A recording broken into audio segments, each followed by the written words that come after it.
जय हिंद प्यारे साथियों। आज की क्लास में हम 29 जनवरी की समसामयिकी को देखने वाले हैं और क्लास इंपॉर्टेंट रहेगी। इस क्लास की पीडीएफ प्राप्त करने के लिए आप डिस्क्रिप्शन में दिए लिंक से जुड़ सकते हैं। आज का मोटिवेशन कोड है, लंबी छलांगों से कहीं बेहतर है निरंतर कदम जो एक दिन आपको मंजिल तक ले जाएगा। आप किसी भी कार्य को करते हैं, चाहे आपकी पढ़ाई हो और कोई लक्ष्य आप पाना चाहते हैं, तो अपने कार्य में निरंतरता बनाए रखना सबसे महत्वपूर्ण है। अगर आप 1, 2, 10 दिन, 20 दिन या महीना भर बहुत कड़ी मेहनत से बहुत ही समय देते हैं अपने कार्य को, लेकिन आप निरंतरता नहीं रखते हैं, अगर कुछ दिन बाद हार मान लेते हैं या फिर उसमें डिसकंटिन्यू कर देते हैं, उसको कभी किया कभी नहीं किया या कभी कम समय किया कभी ज़्यादा समय किया, तो आपको लक्ष्य तक पहुँचने में यह निश्चित है कि ज़्यादा समय लगने वाला है और आपका जो कॉन्फिडेंस है, आपका जो धैर्य है वह भी कम होगा। तो आप आराम से निरंतरता के साथ अपनी मंजिल को प्राप्त कर सकते हैं। आप निरंतर प्रयास करते रहिए, थोड़ा करिए लेकिन निरंतर प्रयास करिए, तो आप अपनी मंजिल को पाने में ज़रूर सफल होंगे। और परिश्रम और मेहनत तो हर इंसान को करनी पड़ती है जिसे सफल होना है, और सफल होने के लिए एक ही जो है रास्ता कि आप बार बार प्रैक्टिस करिए, बार बार उन चीज़ों को रिवाइज करिए, तो आप अपनी मंजिल तक ज़रूर पहुंचोगे। जितने भी व्यक्ति मंजिल तक पहुँचे ये संघर्ष के बाद ही पहुँचे हैं, तो आप भी अपवाद नहीं हो सकते। आपको भी संघर्ष करना होगा, कड़ा संघर्ष करना होगा और मुश्किलें भी आएगी। इन मुश्किलों से लड़कर आपको जीत कर अपनी मंजिल को पाना है। बस आपकी यही ख्वाहिश होनी चाहिए अभी के लिए। तो आइए क्लास स्टार्ट करते हैं। पहला प्रश्न है हमारा, किस देश में आयोजित होने वाले AI शिखर सम्मेलन में प्रधानमंत्री नरेंद्र मोदी को सह अध्यक्ष चुना गया है? तो पेरिस फ्रांस में AI शिखर सम्मेलन होने वाला है। इसकी अध्यक्षता तो वहाँ के राष्ट्रपति इमैनुअल मैक्रोन करने वाले हैं, लेकिन सह अध्यक्ष किसे चुना गया है? तो यहाँ पर प्रधानमंत्री मोदी जी को चुना गया है। तो पेरिस फ्रांस में इसका आयोजन होने वाला है। आर्टिफिशियल इंटेलिजेंस शिखर सम्मेलन की बात करें अगर, तो हमने देखा था ब्लिचले घोषणा पत्र का संबंध किससे? आर्टिफिशियल इंटेलिजेंस से था। तो 2023 का AI शिखर सम्मेलन कहां पर? ब्लेचले में हुआ था, यूनाइटेड किंगडम में। 2024 का AI सम्मेलन सियोल में हुआ था, दक्षिण कोरिया की राजधानी सियोल में। और 2025 का AI शिखर सम्मेलन पेरिस फ्रांस में होने वाला है और इसका सह अध्यक्ष प्रधानमंत्री मोदी जी को चुना गया है। 10 फरवरी 2025 को इसका आयोजन होने वाला है। और आर्टिफिशियल इंटेलिजेंस से उत्पन्न समस्याएं, आर्टिफिशियल इंटेलिजेंस मानव के भविष्य को बदल जरूर सकता है, वहाँ उसके कार्य करने की शैली को परिवर्तित करेगा, लेकिन आर्टिफिशियल से बहुत सारी समस्याएं भी उत्पन्न होने वाली है मानव जीवन में। और तकनीकी के जो जीवन है, तकनीकी जो मशीनें हैं उनमें भी बहुत अंतर आने वाला है। तो इन समस्याओं के निदान और इन समस्याओं के कारण का पता लगाया जाएगा, इस पर यहाँ पर बात होने वाली है। COP 29 का आयोजन अभी हाल ही में कुछ समय पहले कहाँ पर हुआ है? तो बाकू अजरबैजान में COP 29 का आयोजन हुआ है, कॉन्फ्रेंस पार्टीज ऑफ 29 का। 33वें क्रम के ओलंपिक कहाँ पर हुए थे अभी? तो पेरिस फ्रांस में होते हैं 33वें क्रम के ओलंपिक हाल ही में। और इसका शुभंकर क्या रखा था? तो फ्रीज इसका शुभंकर था पेरिस ओलंपिक का। और पेरिस सीन नदी के किनारे स्थित है।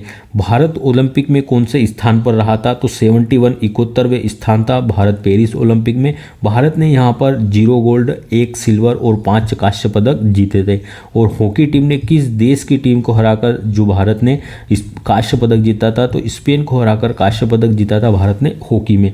पैरा एथलीट्स गेम की अगर बात करें, पैरा ओलंपिक गेम की, तो यहाँ पर भारत ने 7 गोल्ड जीते थे और भारत 18वें स्थान पर रहा था पैरा ओलंपिक में। ये भी आपको ध्यान में रखना है कि पैरा ओलंपिक में हमारा कौन सा स्थान था? तो 18वां स्थान था और हमने यहाँ पर 7 गोल्ड मेडल जीते थे पैरा ओलंपिक में। नेक्स्ट प्रश्न है, हाल ही में वर्ष 2025 को समुदाय का वर्ष किसने घोषित किया है? तो 2025 को कई वर्षों के रूप में मनाया जा रहा है। तो समुदाय का वर्ष अभी UAE संयुक्त अरब अमीरात के द्वारा घोषित किया गया है। 2025 को UAE के द्वारा जो यहाँ के प्रमुख है शेख मोहम्मद अल नहायान, 2025 को इन्होंने समुदाय का वर्ष मनाने की घोषणा की है। और इसका उद्देश्य एकता और समावेशन, अर्थात एकता जो हमारी मानवता है और जो हमारे नागरिक हैं उनके मध्य एकता और समावेशन को बढ़ावा देने के लिए, उनके प्रति जागरूकता के लिए समुदाय का वर्ष घोषित किया गया है यूएई के द्वारा। और इसे हैंड इन हैंड अर्थात जो हाथ से हाथ मिलाकर हमें एकजुट होकर चलना है, इसका उद्देश्य। 2025 को ही सहकारिता वर्ष भी घोषित किया गया है, जो हमारा यूएनओ है, संयुक्त राष्ट्र संघ के द्वारा सहकारिता वर्ष घोषित किया गया है। अंतर्राष्ट्रीय क्वांटम विज्ञान और तकनीकी वर्ष घोषित किया गया है और अंतर्राष्ट्रीय शांति और विकास का वर्ष घोषित किया गया है यूएनओ के द्वारा। और ग्लेशियर संरक्षण वर्ष भी 2025 को घोषित किया गया है। रक्षा मंत्रालय ने 2025 को सुधारों का वर्ष के रूप में घोषित किया है। यूएई की बात करें अगर संयुक्त अरब अमीरात की, तो अबू धाबी इसकी राजधानी है और दिरहम इसकी मुद्रा है यूएई की। 2023 को हमने किस वर्ष के रूप में मनाया था? तो मोटे अनाजों के वर्ष के रूप में हमने 2023 को मनाया था, मिलेट्स वर्ष के रूप में। 2024 को हमने ऊँटों का वर्ष घोषित किया है। 2026 को भारत और स्पेन ने कौन सा वर्ष के रूप में मनाने की घोषणा की है? तो संस्कृति वर्ष के रूप में मनाएगा भारत और स्पेन 2026 को। और स्पेन से ही हम C295 विमान खरीदने वाले हैं और इसकी असेंबली कहाँ पर स्थापित की जाएगी? तो इसकी असेंबली वडोदरा गुजरात में स्थापित की जाएगी, ये आपको ध्यान रखना है। नेक्स्ट प्रश्न है, हाल ही में सर गोरफील्ड सोबर्स पुरस्कार और आईसीसी पुरुष क्रिकेटर ऑफ द ईयर से किसे सम्मानित किया गया है? तो सर गोरफील्ड सोबर्स पुरस्कार और आईसीसी पुरुष क्रिकेटर ऑफ द ईयर से जसप्रीत बुमराह जी को सम्मानित किया गया है, या cricketer of the year Jasprit Bumrah ji को घोषित किया है। आईसीसी अवार्ड अभी कल भी हमने देखे थे कि कल भी जो आईसीसी के अवार्ड की घोषणा हुई थी। टेस्ट मेल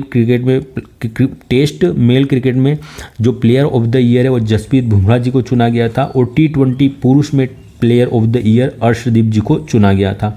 और अभी आईसीसी पुरुष क्रिकेटर ऑफ द ईयर किसे चुना गया है? तो जसप्रीत बुमराह जी को चुना गया है मेल में आईसीसी पुरुष क्रिकेटर ऑफ द ईयर, और ये 5वें भारतीय बन गए हैं पुरुष क्रिकेटर ऑफ द ईयर बनने वाले भारत के। सबसे पहले कौन बना था आईसीसी का पुरुष क्रिकेटर ऑफ द ईयर, किसे घोषित किया था आईसीसी ने? तो राहुल द्रविड़ जी थे, सचिन तेंदुलकर जी रह चुके, रविचंद्र अश्विन जी रह चुके और विराट कोहली रह चुके। विराट कोहली आईसीसी पुरुष क्रिकेटर ऑफ द ईयर 2 बार रह चुके हैं। और अब 5वें व्यक्ति कौन बन गए? जसप्रीत बुमराह जी बन गए 5वें भारतीय। और जिसे आईसीसी पुरुष क्रिकेटर ऑफ द ईयर का अवार्ड दिया जाता है उसे ही सर गोरफील्ड सोबर्स ट्रॉफी का पुरस्कार भी दिया जाता है। तो जसप्रीत बुमराह जी को ही सर गोरफील्ड सोबर्स ट्रॉफी भी प्राप्त हुई है। महिला प्लेयर में महिला प्लेयर ऑफ द ईयर किसे घोषित किया आईसीसी ने? तो न्यूजीलैंड की खिलाड़ी है यह अमेलिया केर जी को ये महिला में प्लेयर ऑफ द ईयर चुना गया है। अभी हाल ही में किस क्रिकेटर को पद्मश्री से सम्मानित किया गया है? तो रविचंद्रन अश्विन जी को सम्मानित किया गया है पद्मश्री से। और जो रविचंद्रन अश्विन जी है, अभी हाल ही में इनकी पुस्तक कौन सी आई है? तो आई हैव द स्ट्रीट, इनकी आत्मकथा ये भी रविचंद्र अश्विन जी की, ये भी आपको ध्यान में रखना है। नेक्स्ट प्रश्न है, हाल ही में तीसरी भारत इंडोनेशिया सीईओ फोरम की बैठक कहाँ हुई है? तो नई दिल्ली में आयोजन हुआ है भारत इंडोनेशिया सीईओ फोरम का। कहाँ पर? नई दिल्ली में आयोजन हुआ है और तीसरी यह भारत इंडोनेशिया की सीईओ फोरम की बैठक थी। सीईओ फोरम बैठक यह 3rd क्रम की थी और इस बैठक का आयोजन नई दिल्ली में होता है। और इंडोनेशिया के राष्ट्रपति जो प्रबोवो सुबियांतो यह भारत यात्रा पे आए हुए हैं और 26 जनवरी को यही हमारे मुख्य अतिथि चीफ गेस्ट थे, तो इनके साथ यह बैठक हुई है। इंडोनेशिया के राष्ट्रपति प्रबोवो सुबियांतो यह 26 जनवरी पे हमारे मुख्य अतिथि थे, चीफ गेस्ट थे, और इन्हीं के साथ हमने ब्रह्मोस निर्यात करने का समझौता भी किया है। और सेकेंड ऐसा देश बन गया है इंडोनेशिया जिसे भारत ब्रह्मोस का निर्यात कर रहा है। पहला देश कौन सा है? तो फिलीपींस पहला देश है जिसे ब्रह्मोस का निर्यात किया है भारत ने। तो जो फर्स्ट वार्ता है, यह जो फर्स्ट बैठक है, जो सीईओ फोरम की फर्स्ट बैठक है, ये कब होती है? तो ये पहली बार नई दिल्ली में होती है और दूसरी जकार्ता में हुई थी, और अभी तीसरी बैठक पुनः कहाँ पर? न्यू दिल्ली में आयोजित हो रही है।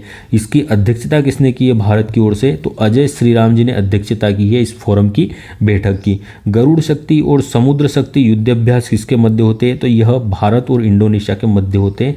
गरुड़ शक्ति और समुद्र शक्ति युद्ध अभ्यास। Mount ईबू, mount Sinabung, mount Merapi, ये कहाँ पर ज्वालामुखी स्थित है? तो इंडोनेशिया में ही स्थित है। इंडोनेशिया की राजधानी वर्तमान में क्या है? जकार्ता है। और आसियान का मुख्यालय कहाँ पर है? तो आसियान का मुख्यालय भी जकार्ता इंडोनेशिया में है। और भविष्य में नई राजधानी क्या हो सकती है इसकी? तो जो नू संतारा है, संतारा, यह भविष्य में इंडोनेशिया की राजधानी हो सकती है। ब्रिक्स का 10वां सदस्य देश कौन बना है अभी? तो यह इंडोनेशिया बना है, ब्रिक्स का नवीनतम 10वां सदस्य देश। द्वीपों का देश भी इंडोनेशिया को कहा जाता है। और सर्वाधिक मुस्लिम आबादी वाला देश भी कौन सा है विश्व का? तो इंडोनेशिया विश्व का सर्वाधिक मुस्लिम आबादी वाला देश भी है।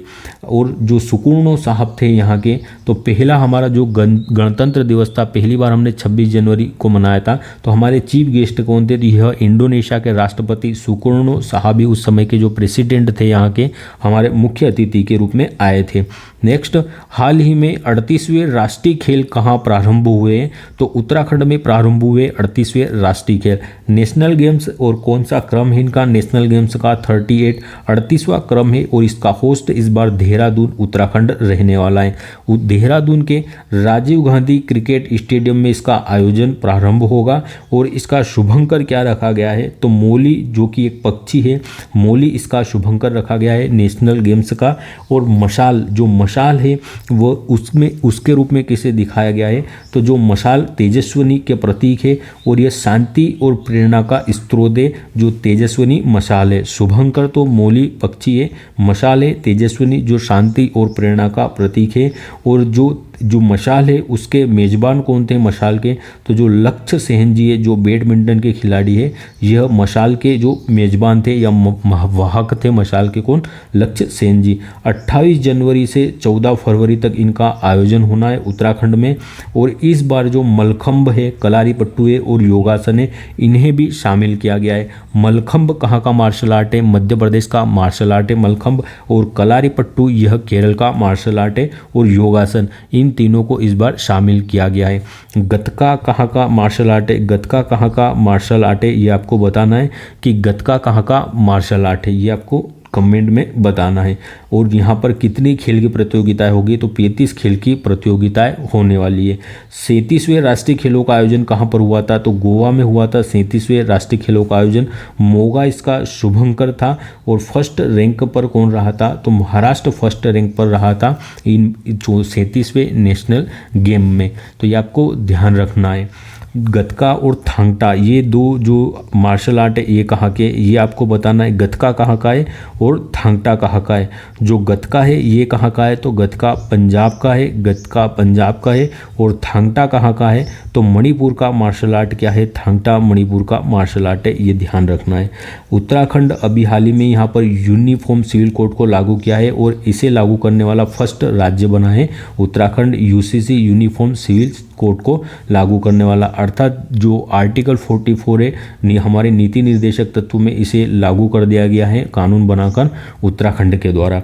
नेक्स्ट प्रश्न, हाल ही में अंतर्राष्ट्रीय होलोकास्ट स्मरण दिवस 2025 कब मनाया गया? तो होलोकास्ट स्मरण दिवस 2025 27 जनवरी को मनाया गया है। होलोकास्ट क्या है इसे देखते हैं। तो नरसंहार या जो जीनोसाइड, एक साथ एक समुदाय या एक धर्म के लोगों को एक साथ किसी गैस के चेंबर या कहीं पर बम से या किसी तोप से उन्हें एक साथ उड़ा दिया जाता है, एक साथ मार दिया जाता है, तो इसे कहा जाता है जो नरसंहार या जीनोसाइड या होलोकास्ट। इसी की याद में 27 जनवरी को मनाया गया नाजीओ स्मरण दिवस। जो ये नाजियों के द्वारा, जो यहूदी थे, नाजियों के द्वारा जो जर्मनी के लोग थे, इन नाजियों के द्वारा जो यहूदी धर्म के लोग थे, इनके साथ जो है यह जीनोसाइड या नरसंहार किया जाता था। एक साथ एक गैस चैम्बर में बंद करके कई लोगों को मार दिया जाता था, तो इसे होलोकास्ट कहा जाता है। और होलोकास्ट स्मरण दिवस हमने 27 जनवरी को मनाया है। जो इससे पीड़ित लोग थे उनकी याद में, उनके सम्मान में इसे मनाया गया है 27 जनवरी को। और ये घटना कब की है? 27 जनवरी 1945 की है, द्वितीय विश्व युद्ध के समय की यह घटना है। तो 1945 में जो द्वितीय विश्व युद्ध हुआ था, इसका जो सेकेंड वर्ल्ड वॉर हुआ था, इसकी 80वीं वर्षगांठ भी इस वर्ष पूरी हो रही है। और 27 जनवरी को इसलिए होलोकास्ट राष्ट्र दिवस के रूप में मनाया गया है। 28 जनवरी को ही जो हमने लाला लाजपत राय जी की 160वीं जयंती भी मनाई है, लाला लाजपत राय जी की। इन्हें पंजाब केसरी, शेर पंजाब के नाम से हम जानते हैं। इनके पंजाब केसरी, शेर पंजाब के नाम से इन्हें जाना जाता है। और 1928 में साइमन कमीशन के विरोध में यह लाहौर में इनके सिर पर लाठी लगने के बाद इनकी मृत्यु हो जाती है, लाला लाजपत राय की। लाल, बाल और पाल, इन तीनों को, लाल, बाल और पाल ये किस दल से संबंधित है ये भी पूछा जाता है, तो ये गरम दल के नेता थे। नेक्स्ट प्रश्न है, नागरिक उड्डयन महानिदेशक ने इलेक्ट्रॉनिक वर्टिकल टेक ऑफ और लैंडिंग विमान के लिए टाइप प्रमाण प्राप्त करने वाली पहली निजी कंपनी कौन सी बन गई है? तो जो DGCA जो महानिदेशक है, हमारा महानिदेशालय है नागरिक उड्डयन का, इससे इलेक्ट्रिक वर्टिकल टेक ऑफ और लैंडिंग विमान के लिए टाइप प्रमाण पत्र प्राप्त करने वाली पहली निजी कंपनी कौन सी बन गई है? तो ई प्लेन कंपनी बन गई है। ई प्लेन कंपनी यह IIT मद्रास का स्टार्टअप है और DGCA से यह इलेक्ट्रिक टेक ऑफ और जो लैंडिंग टाइप प्रमाण पत्र है हासिल करने वाली पहली निजी कंपनी बन गई है। अर्थात जो इलेक्ट्रिक सिस्टम का उपयोग किया जा सकेगा जो विमान है उसके टेक ऑफ और उसके जो टेक ऑफ करने के लिए और उसकी जो वो उड़ने की जो क्षमता है उस समय टेक ऑफ और टेक ऑफ और टेक लैंडिंग के समय जो विमान है वह इलेक्ट्रॉनिक सिस्टम का उपयोग कर सकता है। और इस यंत्र को विकसित किया गया है जिसका नाम EVTOL है, जिसे आप फोटो में देख सकते हो इस व्हीकल को, EVTOL को। और DGCI से मान्यता प्राप्त कर ली है इस कंपनी ने और ये पहली निजी कंपनी बनी है ई प्लेन कंपनी जिसने इसके लिए मान्यता प्राप्त की है और IIT मद्रास का स्टार्टअप है यह एक। नेक्स्ट प्रश्न है, हाल ही में राष्ट्रीय टेबल टेनिस चैंपियनशिप 2025 महिला एकल का खिताब किसने जीता है? तो राष्ट्रीय टेबल टेनिस चैंपियनशिप 2025 में महिला एकल का खिताब दिया चितले द्वारा जीता गया है। आयोजन कहाँ पर हुआ था राष्ट्रीय टेबल टेनिस चैंपियनशिप का? तो सूरत, गुजरात में इसका आयोजन होता है और 86वें क्रम की यह प्रतियोगिता थी। पंडित दीनदयाल उपाध्याय स्टेडियम में इसका आयोजन होता है। मेल में इसके विजेता मानुष शाहजी रहते और फीमेल में दिया चितले जी इसकी विजेता रही है। अगर बात करें टेबल टेनिस के प्रमुख खिलाड़ियों की तो मनिका बत्रा, श्रीजा अकुला और शरद कमल ये किससे संबंधित है? तो यह टेबल टेनिस के फेमस खिलाड़ी है मनिका बत्रा, श्रीजा अकुला और शरद कमल जी, तो इनका भी नाम आपको ध्यान में रखना है। अमन सहरावत किस खेल से संबंधित है? तो यह कुश्ती से संबंधित है और 57 किलोग्राम कैटेगरी में यह कांस्य पदक लाए थे। मनु भाकर किस खेल से संबंधित है? तो शूटिंग से संबंधित है हमारे मनु भाकर। सौरभजोत सिंह यह भी शूटिंग से संबंधित है। स्वप्निल कुशाले किससे संबंधित है? तो स्वप्निल कुशाले भी शूटिंग से संबंधित है और 50 मीटर एयर पिस्टल में यह भी पदक जीत कर लाए थे जो पेरिस ओलंपिक हुआ है यहाँ पर, तो इनके खेल भी आपको ध्यान रखना है। नेक्स्ट प्रश्न है, हाल ही में इंदिरा अम्मा आत्मीय भरोसा और इंदिरा अम्मा इंदुलू योजना किसने प्रारंभ की है? तो तेलंगाना सरकार के द्वारा प्रारंभ की गई है इंदिरा अम्मा आत्मीय भरोसा और इंदिरा अम्मा इंदालू योजना। रायतू भरोसा पेंशन योजना भी किसने लॉन्च की थी? तो रायतू भरोसा योजना यह भी तेलंगाना सरकार ने प्रारंभ की थी और प्रति एकड़ 12,000 रुपये की सहायता राशि देने की घोषणा की गई थी इसके तहत किसानों को। और रायतू का मतलब क्या होता है? तो किसान ही होता है रायतू का मतलब। इसके अतिरिक्त तेलंगाना सरकार ने भी 2 घोषणाएं और की है 2 योजनाओं के लिए। इंदिरा अम्मा आत्मीय भरोसा योजना, इंदिरा अम्मा आत्मीय भरोसा योजना, इसके तहत जो भूमिहीन किसान है यहाँ पर रायतू भरोसा योजना के तहत जो जिनकी भूमि मालिक है जो भूमि के, उन्हें सहायता राशि दी जा रही थी। और अब जो इंदिरा अम्मा आत्मीय भरोसा योजना है जो भूमिहीन किसान है अर्थात जो उस खेत में कार्य तो करते हैं मजदूर, लेकिन मजदूर है और उस खेत के मालिक नहीं है, इन्हें भूमिहीन किसानों को भी 12,000 रुपये प्रति सालाना की राशि दी जाएगी इंदिरा अम्मा आत्मीय भरोसा योजना के तहत। एक और योजना प्रारंभ की है इंदिरा अम्मा इंदुलू योजना। इंदिरा अम्मा इंदुलू योजना, इसके तहत जो बेघर है, जो दलित है, जो आदिवासी है, उनको घर निर्माण के लिए, अपने आवास के निर्माण के लिए 5 लाख रुपए की राशि दी जाएगी इंदिरा अम्मा इंदालू योजना के तहत। और यहाँ के CM कौन है वर्तमान में? तो रेवंत रेड्डी जी CM है तेलंगाना के। नेक्स्ट प्रश्न, हाल ही में चर्चा में रहे LID 568 का संबंध किससे है? तो LID 568 यह विशालकाय ब्लैक होल है। यह विशालकाय ब्लैक होल है और इसे किसके द्वारा खोजा गया है? LID 568 को तो जो जेम्स वेब टेलीस्कोप है USA का, इसके द्वारा खोजा गया है LID 568। तो ये याद रखना है क्या है? विशालकाय ब्लैक होल है और USA के जेम्स वेब टेलीस्कोप के द्वारा इसकी खोज की गई है।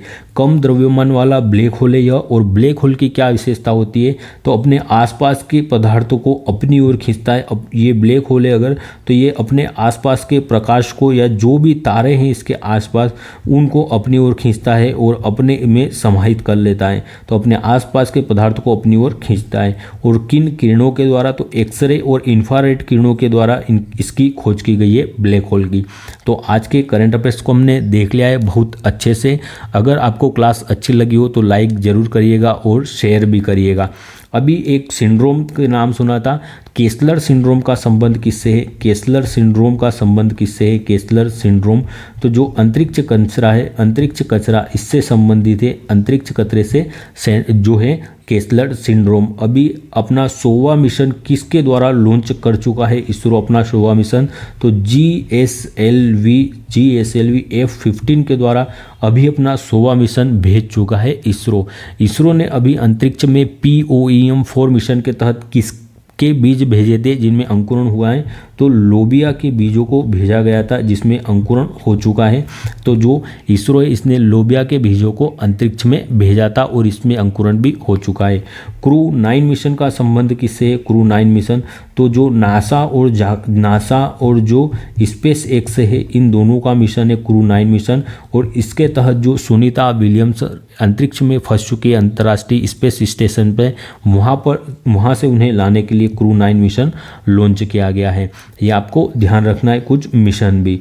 अब हम कल के प्रश्नों को रिवाइज कर लेते हैं। पहला प्रश्न है हमारा, हाल ही में विश्व कुष्ठ दिवस 2025 कब मनाया गया? तो विश्व कुष्ठ रोग दिवस 2025 26 जनवरी को मनाया गया है इस बार। हाल ही में बेलारूस के राष्ट्रपति का चुनाव किसने जीता है? तो अलेक्जेंडर लुकाशेंको के द्वारा जीता गया है बेलारूस का पुरुष जो राष्ट्रपति का चुनाव। ICC men's test cricketer of the year का अवार्ड किसे मिला है? तो यह जसप्रीत बुमराह जी को मिला है। भारतीय नौसेना के INA सर्वेक्षक ने किस देश के हाइड्रोग्राफिक सर्वेक्षण किया है? तो मॉरिशस का हाइड्रोग्राफिक सर्वेक्षण किया गया है। ग्लोबल बर्डन ऑफ डिसीज के अनुसार भारत की कुल प्रजनन दर कितनी हुई है? तो 1.9 प्रजनन दर रही है।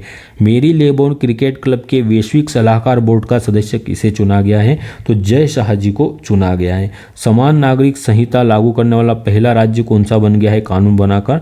उत्तराखंड बन चुका है। पहला महिला हॉकी इंडिया लीग का खिताब किसने जीता है? तो उड़ीसा वॉरियर्स के द्वारा जीता गया है।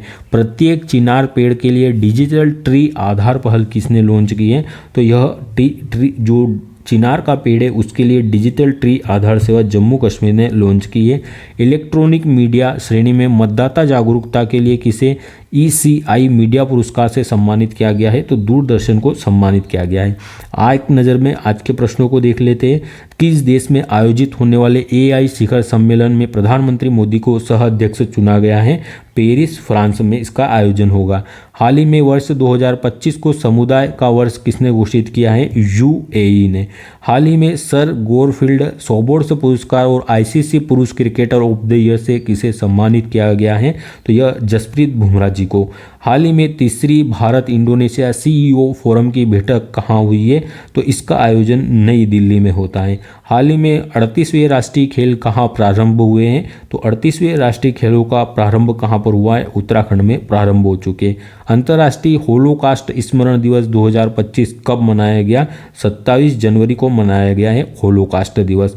नागरिक उड्डयन महानिदेशालय ने इलेक्ट्रिक वर्टिकल टेक ऑफ और लैंडिंग विमान के लिए टाइप प्रमाण पत्र प्राप्त करने वाली पहली निजी कंपनी कौन सी बनी है? E-प्लेन कंपनी पहली कंपनी बनी है। राष्ट्रीय टेबल टेनिस चैंपियनशिप 2025 का महिला एकल का खिताब किसने जीता है? तो दिया चितले जी के द्वारा जीता गया है राष्ट्रीय टेबल टेनिस चैंपियनशिप 2025 में महिला एकल का खिताब।